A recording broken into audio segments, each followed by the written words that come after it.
Stop, please berhenti posting konten setiap hari kalau tujuan teman-teman semua cuman buat dapetin followers doang. Dalam dunia digital ada aset yang lebih berharga dibanding cuma dapetin followers doang, yang namanya adalah leads. Nah, apa sih yang dimaksud dengan leads? Yuk langsung aja kita bahas ya. Oke, so jadi di sini penjelasannya tentang apa sih yang dimaksud dengan leads. Jadi bagi content creator, marketing leads atau leads adalah sebutan untuk orang-orang yang menunjukkan minat pada konten Anda dan memberikan cara bagi Anda untuk menghubungi mereka secara langsung seperti alamat email atau nomor WhatsApp. Jadi itu dimaksud dengan leads ya, atau marketing leads. Sederhananya, jika pengikut followers adalah orang yang sekedar melihat toko Anda, maka leads adalah orang yang masuk ke toko dan memberikan kartu nama mereka karena ingin dikabari saat ada koleksi baru gitu ya. Jadi bedanya followers sama leads itu ibaratnya kayak misalnya kita punya toko gitu kan. Nah, kalau misalnya followers cuman kayak lewat doang, oh ngeliat nih kayaknya produknya bagus segala macam, habis itu udah tinggal nggak beli apa-apa gitu kan. Kalau leads itu biasanya adalah masuk ke toko terus lihat gitu kan. Oh, kayak dan dia suka mungkin beli, atau juga dia suka, dia lihat kalau misalnya ada nggak tertarik, dia kasih kartu nama. Kalau ada produk ini tolong hubungin gua gitu ya. Saking sukanya sama tokonya kayak gitu. Jadi itu masuk dengan leads ya. Berikut adalah perbedaan dasar yang agar Anda lebih mudah memahaminya. Jadi pertama adalah kepemilikan. Kalau followers, medsos itu milik platform totally ya. Jadi kalau misalnya kita main di IG, TikTok atau misalnya di YouTube segala macam, itu semuanya itu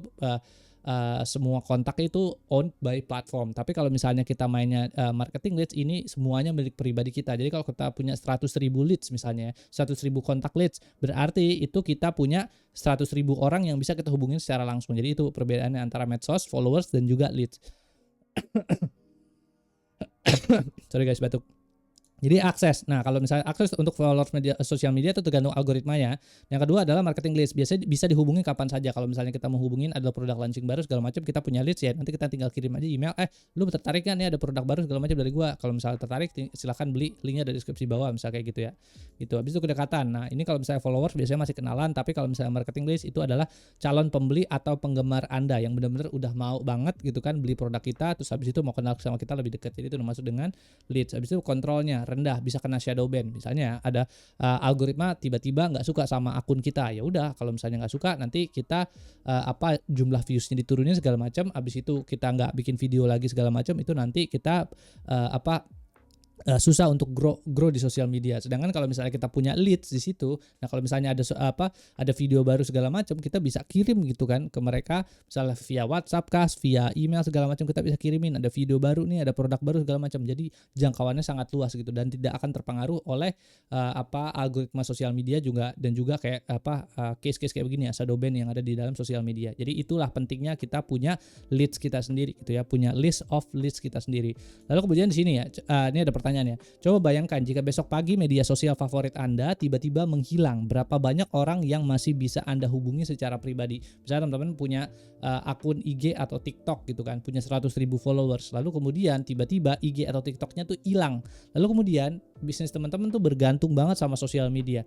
Lalu apa yang bisa teman-teman lakukan kalau misalnya itu terjadi gitu kan? Gimana caranya? Kan nggak bisa ngelakuin apa-apa kan. Sedangkan kalau misalnya kita punya list atau database kita sendiri gitu ya. Nah, jadi kita jadi lebih enak bisa ngehubungin secara langsung meskipun sosial medianya jadi berubah atau sosial medianya itu hilang kayak gitu ya. Jadi itu. Ini ada pertanyaannya gitu. Nah, itu ya, bisa dijawab juga dan kita mungkin bisa diskusi di komentar di bawah. Habis itu berikutnya di sini ada namanya kenapa kreator pemula butuh leads ya. Banyak kreator pemula terjebak hanya mengejar likes dan followers, padahal memiliki leads adalah kunci agar konten Anda bisa menjadi bisnis atau karir yang berkelanjutan atau sustainable business lah kalau misalnya bahasa bisnisnya.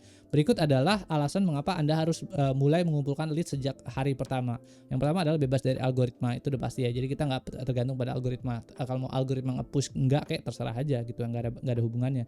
Yang kedua adalah membangun kepercayaan. Orang akan memberikan email atau nomor WhatsApp-nya, berarti sudah percaya kepada Anda. Ini adalah langkah awal untuk menuju penjualan produk dan jasa yang berikutnya. Itu yang kedua. Yang ketiga adalah aset jangka panjang.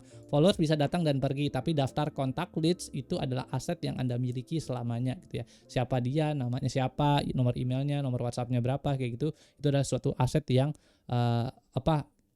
panjang yang bisa kita gunakan gitu. Terus berikutnya di sini mari kita lihat perbandingannya dalam tabel di bawah ini ya. Nah, kalau misalnya kondisinya adalah ganti platform tanpa leads, mulai dari nol lagi. Misalnya ya, kita pertama ada platform yang sekarang lagi terkenal misalnya IG, TikTok, tiba-tiba ntar nongol lagi platform lain gitu kan.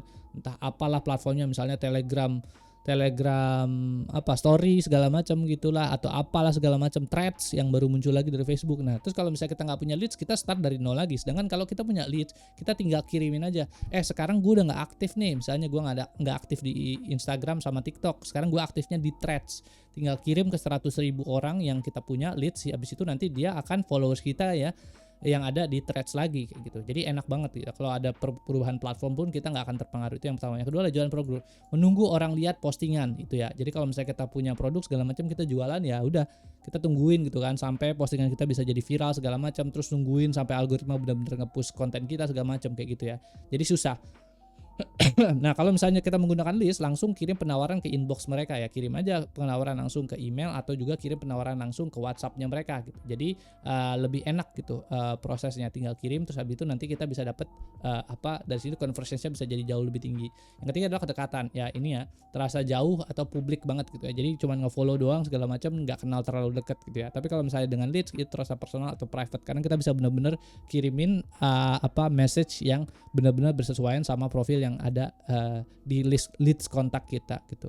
Habis itu berikutnya di sini ya ada pertanyaan lagi, tim platform atau tim database. Kalau disuruh memilih, Anda lebih suka membangun audiens di platform yang aturannya bisa berubah sewaktu-waktu atau di platform yang Anda kendalikan sendiri? Ya, ini ya jawab aja di kolom komentar di bawah ya.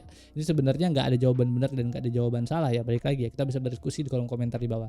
Habis itu berikutnya di sini ada juga yang namanya adalah jenis-jenis leads untuk creator.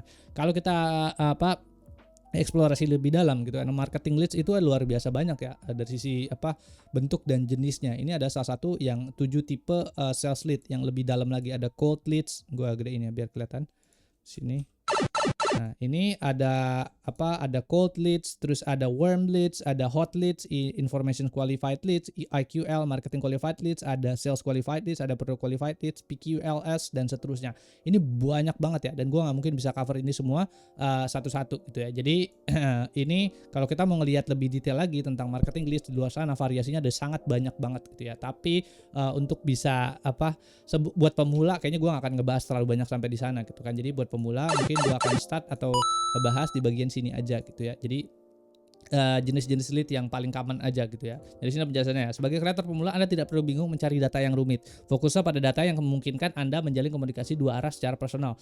Berikut adalah beberapa jenis leads yang paling umum dan efektif dikumpulkan oleh kreator. Nah, ini jenis-jenis leads-nya maksudnya adalah jenis-jenis based on social media platformnya gitu ya, atau platform lah ya. Kalau di sini bisa pertama adalah leads based platformnya base-nya adalah email list kayak begitu. Yang kedua adalah list based on WhatsApp. Yang ketiga adalah based on Telegram, based on registrations email, registration di website segala macam, webinar, event segala macam kayak begitu-gitulah. Jadi ya ini based on platform kayak gini. Lalu kemudian agar lebih jelas berikut adalah beberapa target pilihannya. Email, kemudahan kelolanya sedang, tingkat responsnya menengah.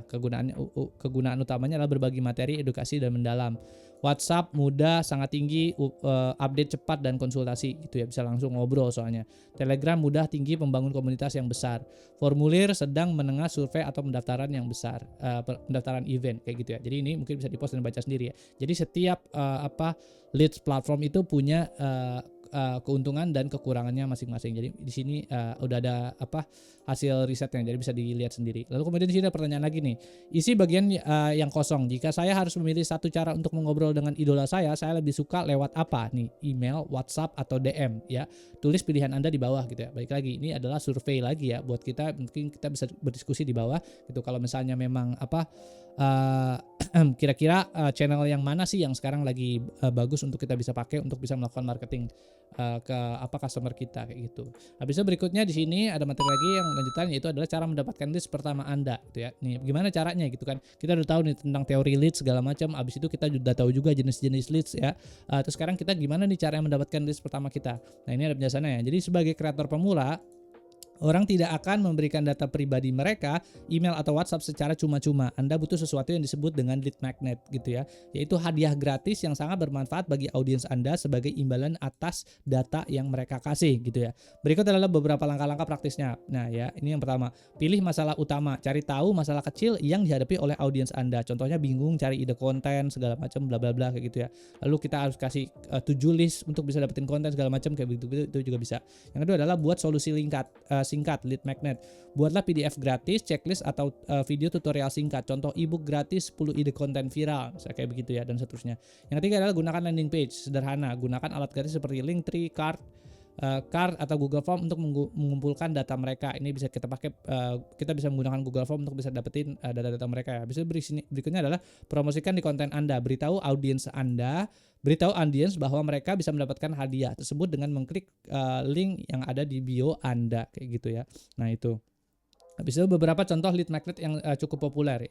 Yang paling common dan yang paling umum biasanya dikasih adalah checklist persiapan. Kreator yang suka tutorial itu biasanya bentuknya filenya adalah PDF gitu ya. Ini checklist gitu ya. Biasanya dikasih kalau lead magnet isinya adalah checklist gitu. Habis itu di sini ada template design, ada ebook pendek, ada akses grup rahasia, grup WhatsApp segala macam kayak gitu-gitu, nanti di invite gitu kan. Kalau misalnya kita kasih nomor WhatsApp dan juga nomor emailnya kita, alamat emailnya kita kayak gitu. Jadi enak nih kita bisa memulai membuat lead magnet berdasarkan contoh-contoh yang ada di sini gitu ya. Cuman untuk lebih detailnya lagi ya, karena ini kan pembahasannya kan itu adalah marketing leads ya. Mungkin nanti kalau lebih detail lagi gue akan bikin lagi video yang dedicated yang ngebahas tentang masalah lead magnet. Gimana sih cara kita bisa bikin lead magnet yang bagus gitu ya, segala macam kayak gitu. Isinya apa yang harus ada di dalam lead magnet gitu. Habis itu berikutnya di sini ada pertanyaan lagi. Kalau Anda harus memilih satu hadiah gratis dari kreator idola Anda lebih suka dapat ebook tutorial atau template desain yang siap pakai? Menurut teman-teman tuh enak yang mana gitu ya, dapetin ebook tutorial atau template desain yang siap pakai gitu. Jadi balik lagi ya, nggak ada bener jawaban yang benar yang salah, kita bisa diskusi di kolom komentar di bawah. Habis itu berikutnya di sini slide 5 ada yang namanya adalah tips mengelola leads. Jadi ketika kita udah kumpulin leads segala macam, lalu kemudian gimana caranya mengelolanya atau manage the leads. Nah ini mendapatkan leads baru adalah sebuah langkah awal. Tantangan sebenarnya adalah menjaga agar mereka tetap tertarik dan tidak merasa di-spam oleh Anda. Ingat, leads adalah manusia, bukan sekedar angka di dalam database. Berikut adalah aturan emas dalam mengelola leads. Yang pertama adalah berikan nilai dulu. Give first. Jangan langsung berjualan, kirimkan tips gratis, kabar terbaru, atau cerita inspiratif secara rutin. Yang kedua adalah konsistensi adalah kunci. Jangan hanya muncul saat ingin jualan. Tentukan jadwal, misalnya seminggu sekali untuk mengirimkan email atau pesan singkat.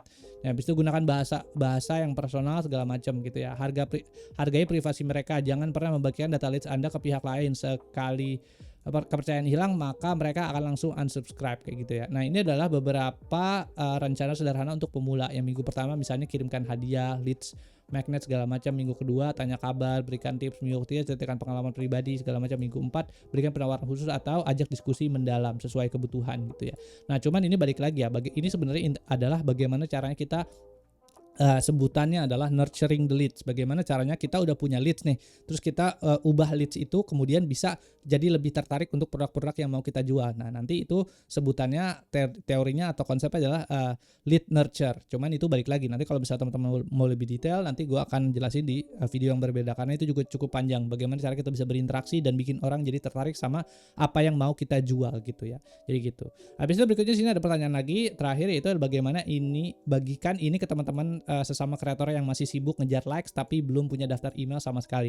Nah, ini juga buat gue pribadi adalah sebuah tamparan gitu ya. Jadi gue adalah salah satu kreator yang sebenarnya gue cuma iseng-iseng doang ya, bikin konten segala macam, tapi lama-lama kok grow makin tinggi gitu ya. Nah, jadi dan gue nggak pernah berpikir untuk bisa bikin leads pertama kali gitu kan. Dan pas gue lihat dan gue baca, ternyata segitu pentingnya gitu ya kita punya leads. Itu bisa dipakai untuk berbagai macam hal yang tadi gue udah jelasin di dalam video ini ya, di dalam materi ini udah jelas. Ini kita juga kalau misalnya kita mau bikin Facebook Ads, kita mau bikin YouTube Ads segala macam gitu kan, kita harus punya database dulu ya, kira-kira tipikal audience apa yang kemudian mau beli produk-produk kita gitu. Jadi kita harus punya itu. Nah, itulah kenapa kemudian leads ini kemudian menjadi sangat penting gitu ya. Nah, ini ada beberapa sumbernya yang gue baca dari tentang leads gitu ya. Jadi ini lead generation, lead nurturing dan seterusnya. Kalau teman-teman tertarik mungkin kalau mau membaca lebih dalam bisa ke sini. Dan juga sebenarnya gua salah satu juga ini ya, ada salah satu buku yang menurut gue cukup menarik ya. Ini dari bukunya Ko Denny Santoso gitu ya. Dia bikin buku namanya adalah list building. nih bukunya ya, list building. Nah ini menurut gue cukup menarik ya gitu ya. Nah ini buku-bukunya tuh sangat-sangat isinya tuh apa ya buat pemula banget lah gitu ya. Kalau di gua gitu kan, gua ngebahas sesuatu kan itu biasanya gua ngebahas dengan sangat apa ya theoretical gitu ya, kayak di sini apa sih masuk marketing list segala macam bla bla bla, langsung aja ke intinya segala macam. Tapi kalau teman-teman yang suka baca, yang suka banget dengerin story, ini bukunya bagus nih gitu ya. Ini ada story-nya gitu kan. Kenapa harus begini, kenapa harus begitu, kenapa copywriting, kenapa lu bikin lead segala macam bla bla bla gitu. Meskipun di dalamnya ada jualan juga ya, jualan Tribelio ya. Cuman maksud gua ya at least kita dapat essence-nya ya, dapat teorinya di dalam buku ini, list building ini. Kalau teman-teman tarik ya cari aja lah Kodeni. Ini gue nggak disponsor, emang gue ngefans aja sama Kodeni sih gitu. Jadi itu aja sih yang bisa gue sampaikan di video kali ini. Balik lagi ya teman-teman, mudah-mudahan videonya bermanfaat. Jangan lupa bantu share, like, sama komen kalau suka sama videonya. Di situ ada website gue juga di aunsun.com. Kalau mau ngobrol bisa lu sana ya. Terima kasih menonton. Oke, bye.